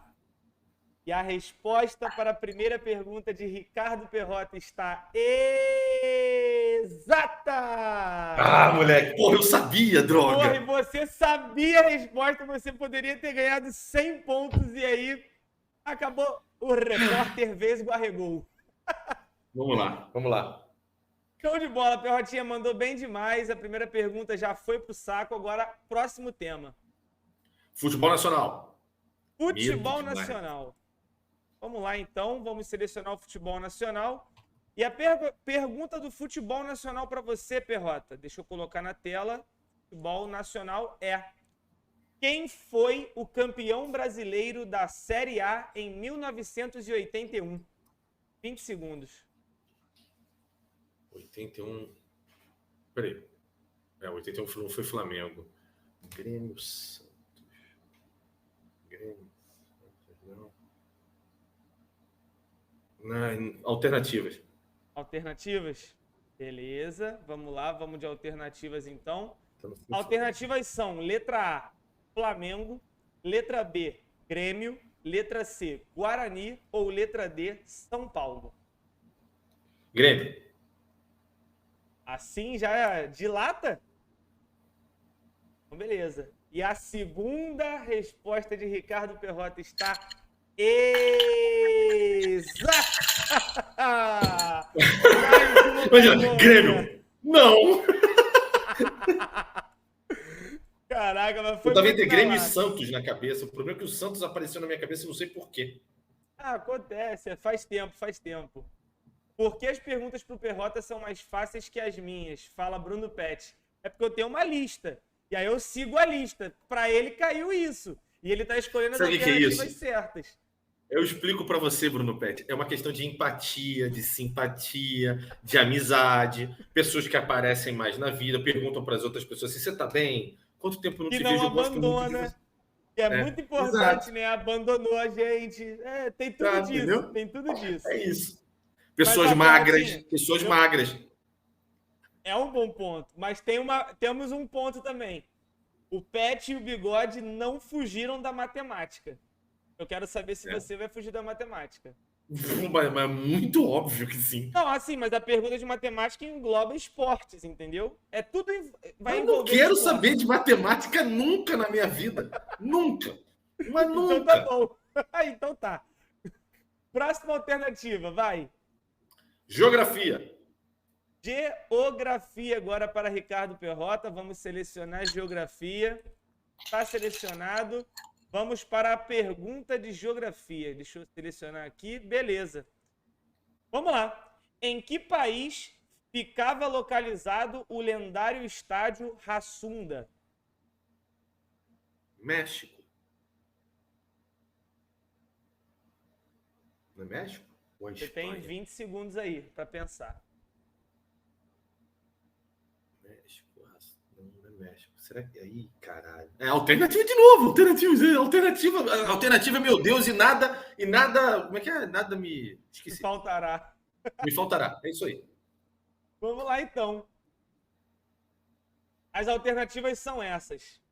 Letra A, Suíça. Letra B, Chile. Letra C, Suécia. Ou letra D, Japão? Ih, então eu errei. Olha aí, eu ia errar. Chile, Suécia, Suíça ou Japão? Japão não é. Hassunda. Suíça, Suécia e Chile. Caraca, mano. Não, do Chile. Do Chile não é. Hassunda não é do Chile. Caraca, eu tô me sentindo o cara mais burro do mundo. Então, vou te falar, o Bigode ele também ficou muito nervoso, porque na hora fica muito nervoso. Eu não sei o que acontece, mas é isso. Caraca, eu não tô acreditando que eu vou responder isso, mas eu vou meter Suécia. Vai meter Suécia, tu meteu esta? Mentira. Meteu essa, Perrotinha meteu essa. Suécia, então, letra C. É a resposta do Perrota. E a resposta de Ricardo Perrota para a terceira pergunta está exata! Ele acertou mais um! Impressionante! É incrível! Brincadeira, vai! Ó. Eu sabia essa, ó, com laranja. Cara, não, do México é outro, pode crer. Eu chutei México logo de cara e não é. O pessoal México até falou outro. que foi a final da Copa de 58. 58. Boa. Então vamos lá, mais 2 temas para você. Por enquanto você tem 150 pontos, tá? E você talvez tenha confundido com o estádio Azteca. Azteca, exatamente. Exatamente, foi esse que eu me confundi. Eu já fui história, já fui geografia e futebol nacional. Nós temos futebol internacional, matemática. Futebol internacional, matemática, futebol sul-americano, seleções ou pode mandar? Seleções. Agora eu vou errar. Então. Agora eu vou Vamos errar. lá. O Bigode ele é meio competitivo. Aí ele me mandou aqui no WhatsApp. Bota o chat em modo emote pro Perrota não ver a resposta. Sendo que o Perrota não tá nem no chat, tá? Eu não tô em nada. Ele não tá nem com o chat aberto. Deu pra perceber isso no primeiro bloco, tá? Então relaxa. Sei que o Perrota está apenas na sorte e na fé em Deus também. Vamos lá. Seleções. Perrotinha. Brian Ruiz, Paulo Wanchope e Joe Campbell são jogadores ou ex-jogadores de qual seleção? Inglaterra. Vou sei lá, chutei. Wanchope? Não, Wanchope é africana. Brian Ruiz, Paulo Wanchope e Joe Campbell. Jogadores não sei ou se seleção é ex-jogadores africana. Pode me dar alternativa de novo. Me dá alternativa de novo. Ele vai no jogo de segurança, rapaziada. Ele quer o jogo de segurança. Isso não é... Que assim, Campbell, eu tenho certeza que já teve um jogador Campbell na seleção inglesa. Mas o Wanchope deve ser seleção africana, não é possível. Vamos lá. Letra A, Costa Rica. Letra B, Escócia. Letra C, Irlanda do Norte. Ou letra D, Inglaterra? Agora tu me fudeu. 3 países da Grã-Bretanha e um país africano. Filho da puta! Africano não, né, porra? A Costa Rica é a América Central, né? Costa Rica, que tu falou, ou Costa do Marfim? Costa Rica. Letra A, Costa Rica. Letra B, Eu Escócia. entendi Costa do Marfim, olha que louco. Não. Costa Rica, letra A. Letra B, Escócia. Letra C, Irlanda do Norte. E letra D, Inglaterra. Puta, cara, vou manter a Inglaterra, foda-se. Mas eu tenho certeza que eu errei essa. Eu tenho, porque Costa Rica não... Não, cara. Não tem um anti-chope na Inglaterra, cara. Nunca teve um anti-chope na Inglaterra. Paulo, um anti-chope? Porra, vai de Costa Rica. Por quê? Sei lá! Veio! Ó, veio. E é isso. Então tá, né? E o pior de tudo é que se o Bigode tá vendo isso, ele deve estar me xingando, falando, isso é um bosta, isso não sabe nada. Vai, pode me xingar, Bigode, pode me xingar. Olha, eu vou te falar, a tua lógica foi até muito interessante. Muito interessante. Porém, a sua resposta está exata de novo! É incrível! É o Perrota! Rodrigo, mama me olhando, Rodrigo. Então, neste momento, Ricardo Perrota chega a 200 pontos, faltando uma pergunta. Eu tenho duas notícias antes de você escolher a próxima alternativa. A primeira é que você não ultrapassa Rodrigo Bigode mais. Tudo porque bem, você tem 200 pontos e mesmo que você acerte agora sem alternativa, você só pode ir a 300. O Bigode fez 350. Porém, o Pet fez 250. Então, ou você pode passar ou empatar com o Bruno Pet. E aí, você fica ali empatado no ranking com a criança, beleza? Jogou uma pressão desnecessária. Joguei. Tá com Mas assim, sorte. eu fico feliz que eu esteja pelo menos próximo dos dois, porque os dois são monstros. E eu sou nem de perto tenho conhecimento de futebol dos dois. Mas tu tá indo bem demais, pô. Uma ali você chutou, acho que na coerência, a outra você chutou na cagada, mas faz parte. Eu acho que o Pet também acertou uma na cagada, o Bigode também. Foi meio no susto. Vai lá. Matemática, futebol sul-americano, futebol internacional ou pode mandar? O pode mandar vai vir alguma aí. Mas o pode mandar podia ser tipo 300 pontos. Não, é 100 pontos também. Mas você pode dar a cagada de cair de novo. Geografia, história, futebol nacional. Pode repetir um tema que você já selecionou. Eu não sei qual foi a pergunta que eu coloquei. Eu tô vendo aqui na hora. No mudo já tá tudo pronto desde tarde. Eu não lembro. Então vamos lá. Na verdade, eu acho que essa pode mandar eu nem troquei. Tá da semana passada do Bigode porque ele não escolheu pode mandar. Não, e o Bigode falou que as perguntas deles eram mais difíceis, então eu vou fugir dessa. As perguntas do Rodrigo eram mais difíceis. Então, vamos para agora. Vamos lá, matemática, futebol sul-americano, futebol internacional. Cara, as de matemática são maneiras, cara. O pessoal do chat quer que você escolha matemática. Mas eu sou muito ruim de matemática, cara. Mas é maneiro, cara. É maneiro, a de matemática vai boa. Matemática, então. Vai. A voz do povo é a voz de Deus. É isso, Perrotinha. É isso. Seguindo aí a ordem de Bruno Pet também e Bigode que escolheram matemática no esquema. Vamos lá. A pergunta de matemática, Perrota. Deixa eu só tirar as seleções e botar matemática. Perrotinha, a pergunta de matemática é essa. O ano de inauguração do Maracanã multiplicado por 2. É tão simples quanto. É o 1950 multiplicado por 2. Se não me engano, Não, é 50? Acho que é 50. Eu acho que é 50. É isso. Eu vou pegar a calculadora, óbvio.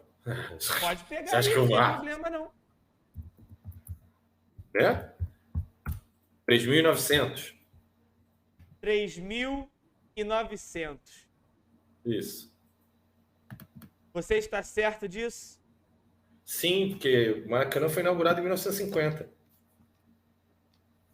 Deixa eu até Se eu errar, nossa, caralho, que bosta. Qual foi a sua resposta? 3.900. Tá. Vamos ver se tem 3.900 nas alternativas. Já valeu os 100 pontos. Beleza. As alternativas são 1950, 3.950, 3.900 ou 2.900. Ao menos você colocou a sua resposta ali. E 3.900. podendo passar Bruno Pet, Ricardo Perrota está... O Pet vai se matar! Exato! Chupa, Pet, chupa!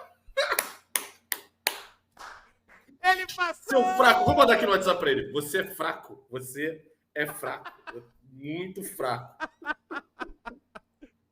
Chupa, Pet! E mandei pro Bruno Castanha. Boa, Ricardo. Boa, boa. Muito boa.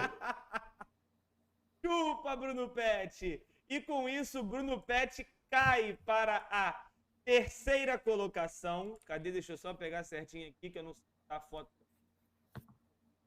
Beleza.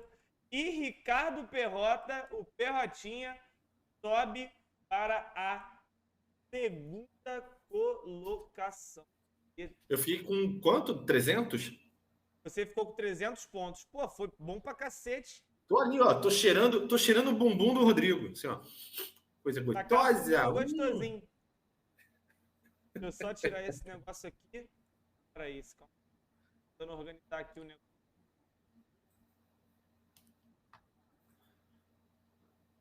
Ah, meu Deus. Pronto, e agora o ranking atualizado vai aparecer na tela. Bigode, por enquanto, é o líder da bagaça com 350 pontos. Perrotinha chega na segunda colocação e ultrapassa Pet, que fica na última colocação. Essa de matemática aí foi fácil demais. Que isso, Patrick aqui falou. A do Pet também era fácil, só que ele fez a conta errada. E depois ele ficou... Jura? Juro. A pergunta do Pet, vou falar para você qual foi. A pergunta do Pet foi: se um goleiro ficou 18 jogos sem levar gol, quanto seria este período em minutos? Ele fez Ficou quanto tempo sem levar gol? 18 jogos sem levar gol. Quantos minutos ele ficou? Quantos minutos? Minutos. Então, cada jogo tem 90 minutos. 90 vezes 18. E aí, qual seria a resposta, então? Peraí, deixa eu pegar a calculadora de novo. Então, o erro dele foi que ele tentou fazer a conta muito rápido. E aí ele acabou tirando... 1620. Exatamente. Ele acabou tirando um 90 ali. Aí acabou que ele botou... Não lembro se botou um a menos ou um a mais. E aí acabou que ele errou, porque ele tentou fazer a conta na cabeça. A Natália ficou até zoando ele, falando: pô, e tu é bom pra cacete de conta, não sei o quê, errou uma dessa. Se o Pet acerta, ele teria empatado aí com o Bigode, estaria com 350 pontos. Mas é isso. Então, Perrotinha, vamos então pro nosso segundo intervalo. Foi só esse o segundo bloco, agora a gente vai pro último para saber para quem você tira a sua camisa. É super rápido também, e aí vai liberar mais um pouquinho do quebra-cabeça pra galera saber aí quem vai acertar ou não. Ó, o Pet, porra, pode usar calculadora nessa merda? Ué, eu não falei que não podia, pô. Então você não usou porque tu não quis. Em nenhum momento eu falei que não podia. Em nenhum momento da regra. Vamos lá, vamos pro intervalo rapidinho.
O nosso último bloco, então, rapaziada, com o Ricardo Perrota.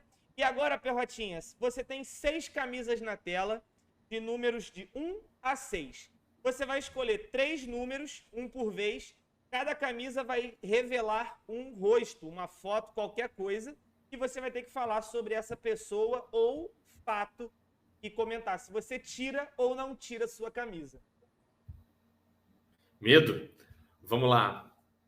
De 1 a 6, eu quero a número 3. Número 3. Ah, Perrotinho. Eu quero saber se você tira sua camisa para ele, Pablo Mari. Você tá brincando, eu tiro tudo. É uma coisa maravilhoso. Pablo Mari, maravilhoso. Porra, não, cara, assim, saudades de Pablo Mari. Foi um zagueiro que, pô, uma curta passagem, mas deixou uma marca muito, muito grande, né, no Flamengo. Um cara que jogou muita bola, mostrou como um zagueiro deve jogar, mostrou competência, mostrou raça, mostrou muita técnica e foi surpreendente, né? Porque era uma contratação absolutamente inesperada de um jogador desconhecido, europeu, que veio ao Flamengo e, puta, cara, arrebentou. Saudades, Pablo Mari, obrigado por tudo. Seu lindo. Então, o pessoal falou aqui que você tira não só a camisa, mas tira a cueca, tira tudo mesmo. Tiro tudo, para tiro ele. tudo. Próximo número, Perrotinha. Vamos de 4. Número 4 no Caldeirão. E agora é ele, Domenech Torrent. Técnico que chegou na hora errada, no lugar que não, assim, o Flamengo não aceita mais, não tem mais tempo para a experiência. E nem acho que seja um profissional sem conhecimento, um profissional despreparado. Acho que ele tem, só que o problema faltou a ele tempo e paciência por parte do que é ser Flamengo para que pudesse dar certo. E não acho uma pena, porque tem uma coisa só que eu acho que o Domenech, infelizmente, principalmente perdeu a mão. Não se pode dar uma declaração que você vai para um caminho e aí você ir para outro. Assim, se você for para outro, justifique. Justifique e assim, mostre por que você está indo por outro caminho. Dizer que eu não vou dar cavalinho de pau em transatlântico, eu vou manter o trabalho que foi feito, isso aí você muda tudo. Cara, você tem todo o direito de mudar tudo e acho até que poderia dar certo sim, só que aí você não fez direito, se comunicou mal e aí, cara, não dá mais. O Flamengo não aceita mais experiência. É isso. Tem até uma pergunta aqui no chat. Você escolheria entre Domi ou Ceni? Um ou outro? Porra, pegou pesado, porque assim, o Ceni tem características das quais eu tenho repulsa de um profissional. A culpa é sempre dos outros, nunca é minha. É uma das coisas que eu mais tenho nojo.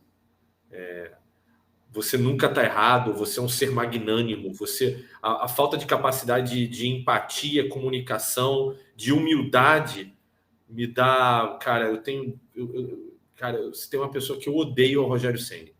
O Rodrigo Bigode tem uma frase que eu nem concordo muito, mas eu acho muito legal, quando ele fala assim: eu odeio paulista.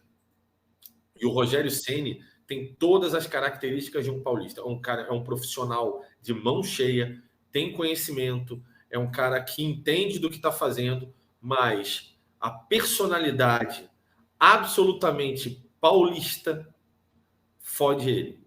Ele se acha, cara. E isso é a pior coisa que o ser humano pode ter, falta de humildade, essas coisas. Então, cara, por incrível que pareça, eu escolheria o Domenech. Eu acho que eu ficaria junto contigo nessa. Acho que eu não conseguiria escolher o Rogério. Eu odeio o Rogério, cara. Diante de tudo isso aí. Muito mais, é claro. Apesar de achar que ele tem, daqui a uns anos, pode ser um bom treinador. Próximo número, Perrotinha. 1, 2, 5 ou 6? 5. 5. E agora você vai ter que falar dele, senhor Adenor Tite. O que você acha de Tite, técnico da seleção brasileira? Cara, é um cara que a gente consegue perceber que a palavra talvez não seja essa de aficionado, mas é uma pessoa que é louca por futebol, louca por conhecimento, louca por aquilo que faz, assim, um obcecado, acho que é isso. É um cara obcecado por tudo aquilo que ele faz e tudo que rodeia o cenário dele. É um cara que é agregador. Eu acho ele uma baita figura assim, do futebol. Eu sei que as terminologias que ele acaba inventando, e que é muito natural do futebol, não só ele, como vários técnicos criam terminologias diariamente no cotidiano e a imprensa divulga, e a imprensa também acaba chancelando essas terminologias e usando elas também. Os comentaristas também são muito responsáveis por isso. Para mim, não tiram o valor dele. Acho que é um cara que, dos técnicos brasileiros, talvez seja top 3, e isso, de certa maneira, não lhe dá uma condição de dizer que ele atualmente seja um dos melhores técnicos do mundo, nem perto dos técnicos sul-americanos, tá?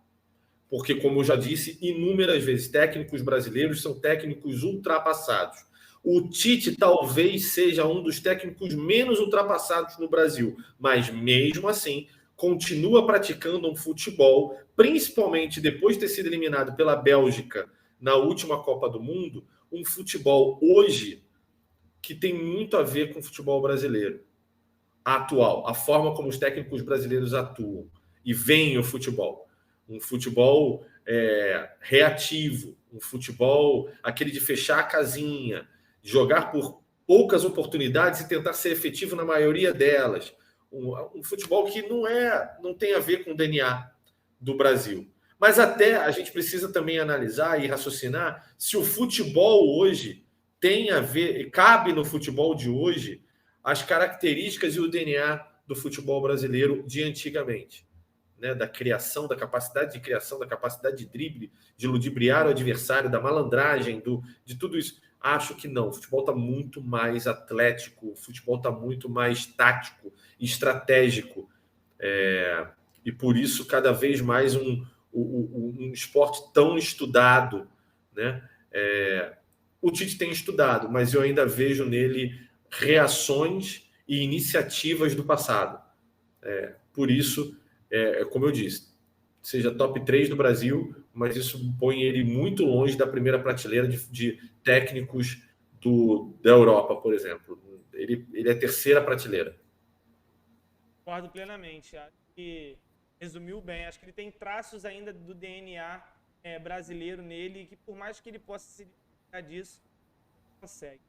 E aí, Perrotinha, eu deixo a seu critério. Se você quiser escolher outro número, beleza. Senão a gente encerra por aqui. Pode botar mais um. Então vai, 1, 2 ou 6?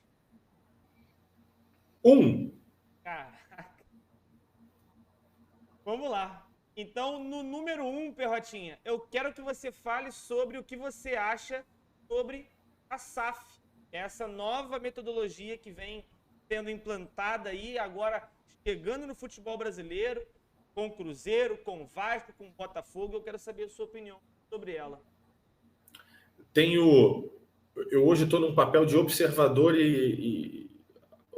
de análise do dia a dia, de como isso vai correndo, dos meses seguintes e por aí vai. O futebol brasileiro, os clubes brasileiros principalmente, são instituições muito mal administradas, em que tem no seu corpo diretivo, no seu corpo de sócios e conselheiros, decisões tomadas sobre interesse, muitas vezes pessoais, que não condizem com como é que eu posso dizer, com o grupo, com o todo, né? Então, clubes brasileiros nunca foram grandes exemplos de administração.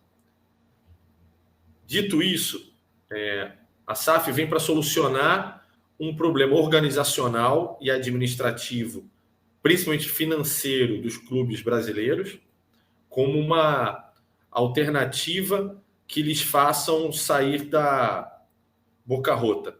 Assim, Mas, ao mesmo tempo, é preciso entender que isso vai mexer com, como é que eu posso dizer, com a espinha dorsal do clube, que isso vai mudar absolutamente toda a cadeia organizacional desse clube, ao ponto de as decisões serão tomadas de maneira empresarial, conforme interesse no todo da empresa.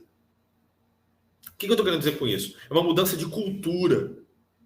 E que eu acho que vai ser, de alguma forma, em algum momento, muito radical, principalmente para os torcedores daquele clube. Porque as decisões não serão tomadas mais sob paixão. Vou dar um exemplo claro. Vou dar um exemplo simples. O jogador Pedro, que hoje pertence ao Flamengo, foi contratado por 84 milhões de reais. Chega uma proposta do Palmeiras de 120 milhões de reais pelo Pedro. Empresarialmente, essa decisão de vendê-lo é absolutamente pertinente e absolutamente normal. Empresa não tem coração. É tão simples quanto isso. Você compra por 80, vende por 120, você está tendo uma baita de um lucro, a tua folha está em superávit, você vai ter a tua parte financeira em superávit, você vai ter possibilidade de outros movimentos financeiros, iniciativas e por aí vai. Faz parte do mundo dos negócios. Mas a SAF também vai contar com um corpo diretivo que tenha dirigentes que possuam a cultura do futebol brasileiro? Pode acontecer. E aí você vai ter um regime de administração misto. Tudo pode acontecer. Assim como também eu discuto muito o valor dos clubes serem vendidos. A gente viu clubes serem vendidos por 400 milhões de reais, 700 milhões de reais, 500 milhões de reais. Sabe o que é isso, gente? Isso é valor de um jogador europeu bom pra caceta. É surreal. É muito pouco dinheiro. Mas a gente também precisa entender a capacidade de negócio desses times. Por exemplo, o Botafogo é um time nacional? Já foi, não é mais. Talvez seja, inclusive, sobre os estudos do IBGE, das pesquisas do IBGE, o Botafogo é o clube com menos capacidade de crescimento de torcida no Brasil. Vamos pegar o Cruzeiro. O Cruzeiro é um clube nacional? Não, ele é regional. Ele é absolutamente regional, quem sabe estadual. Ele é um clube sem capacidade nacional de negócio. Você pode até transformá-lo nisso. Mas aí, quando você vê essa capacidade de negócio do clube atual e principalmente envolto a inúmeras dívidas caramba, eu esqueci o nome eu esqueci a palavra correta para usar, corrupção e por aí vai, o investimento por parte de uma empresa, obviamente, vai ser muito mais baixo. E as decisões, principalmente, vão ser muito mais duras, né? Até chegar a uma linha em que a empresa, o clube empresa, estará, pelo menos, no verde aí para começar uma vida empresarial que faça sentido. A gente tem também, por outro lado, empresas internacionais adquirindo participação, ou o clube todo, como um todo. Dessas empresas, eu vejo poucos estudos sobre essas empresas e as decisões tomar, histórico de decisões empresariais, histórico dos empresários que estão por trás da mesa, histórico de comportamento deles. Quantas vezes essas empresas já passaram por apuros ou não, que decisões erradas, que empresas fecharam na mão desses empresários, que negócios não foram à frente, que negócios deram muito certo. Qual é a capacidade de captação de grana desses caras? Qual foi a empresa que teve superávit? Por quantos anos teve? Eles tiveram, em algum momento, auditorias, eles têm classificação, eles já fizeram o IPO, essa empresa tem participações no mercado. Não vejo esse tipo de preocupação. E amanhã isso pode custar muito caro ao Cruzeiro, ao Vasco da Gama, que talvez acho que nem consiga mais fazer o SAF, porque está envolto a problemas de embargo municipais e estaduais e federais e muita coisa errada lá. O Botafogo e tantos outros clubes que poderão passar por isso. Eu vejo esse processo muito mais interessante como não exatamente a SAF ocorrendo com um mega empresário, uma empresa enorme comprando o seu clube, mas sim o clube, de certa maneira, internamente mudando a forma de gestão e se tornando um clube empresa por si só, gerindo e tendo, se possível, departamentos, corpo diretivo, empresarial, com interesses muito bem delineados, objetivos e planejamento muito bem delineado para tudo, com, inclusive, cobrança e auditoria para que todos os departamentos respondam por aquilo que estão na sua pasta, na sua gestão. Vejo isso talvez como um primeiro passo melhor do que a forma como está acontecendo a SAF. Tenho aqui minhas preocupações, mas não sou contra a SAF, vou observar. Eu tenho só esses pontos que me chamaram a atenção. Tem muito pouco tempo ainda, né, de SAF, não tem nenhum caso concreto que você consiga pegar. Você não pode comparar o futebol brasileiro ao futebol de fora, de clubes que foram feitos esse tipo de aporte financeiro, o formato de gestão desses novos clubes. Porque o futebol brasileiro ele tem particularidades que nenhum outro lugar vai ter. É inevitável. O futebol brasileiro tem algumas nuances bem significativas. Quer ver uma coisa? O Flamengo está começando os primeiros passos do bebê para a internacionalização da sua marca e o trabalho de internacionalização da sua marca realmente bem trabalhado. Os clubes internacionais todos têm uma capacidade de internacionalização de marca, de mídia, impressionante. Você quer ver? O Barcelona não tem torcedor, o Barcelona tem cliente. Sim. O Barcelona ataca o mercado chinês e asiático há tantos anos, vocês nem fazem ideia. Assim, muitos clubes europeus trabalham o mercado norte-americano há anos. O Flamengo não faz ideia. Assim. Os clubes sul-americanos, talvez o Boca e o River, mas mesmo assim, nem acho tanto, tá? Tão bem trabalhado. Acho que nem é também tão trabalhado assim. Mas, assim, o mercado sul-americano inexiste perto disso. Perfeito. Ratinho, então, vou te agradecer muito, cara. Chegamos ao fim aqui. Ó, deixa eu ver aqui. Os outros dois que você teria para falar, e eu não quero que você fale porque você não escolheu, mas é só por curiosidade. Um é o Michael, que acabou não escolhendo. O Michael. E o outro é o Fábio Azevedo. Esse aí, ideia do Arthur. Eu queria ter falado do Fábio Azevedo. Seria uma boa forma de me defender com relação a Alan e todo mundo, mas deixa pra lá. Não tem problema. Fica por uma próxima. Obrigado. Eu queria agradecer demais, viu, Cleitinho? Foi delicioso fazer o programa. Muito sucesso sempre em tudo que você fizer. Parabéns por tudo que você é e que você representa. Toda a maturidade, profissionalismo e capacidade que você tem, só você tem. E, cara, te desejo sempre o melhor. Tamo junto. E assim, pessoal, esse projeto, Cleito Game Show, foi inspirado em muita coisa, mas uma inspiração é esse cara aqui do lado, que ele sempre tem vontade lá no Zona de fazer um quadro exatamente igual a esse. E eu vou ajudá-lo a ter. A gente vai desenhar um programa, nem que eu fique no backstage só organizando, igual eu faço aqui com inserção, bagulho e tal. Eu vou ajudar ele a fazer esse quadro e aí lá no Zona, óbvio, com a cara muito mais rubro-negra. A minha ideia aqui, eu tô chamando eles primeiro, grandes amigos que eu tenho, mas a minha ideia é de sair um pouco do Flamengo em algum momento, numa próxima temporada e tudo mais, e a gente vai trabalhando aos pouquinhos. Beleza? Ferrotinha, muito obrigado.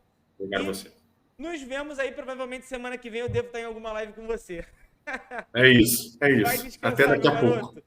Falando nisso, só terminar aqui rapidamente. Pessoal, a última dica aí que eu vou passar para você do quem é esse jogador, se você tiver... Ninguém acertou. Ninguém acertou.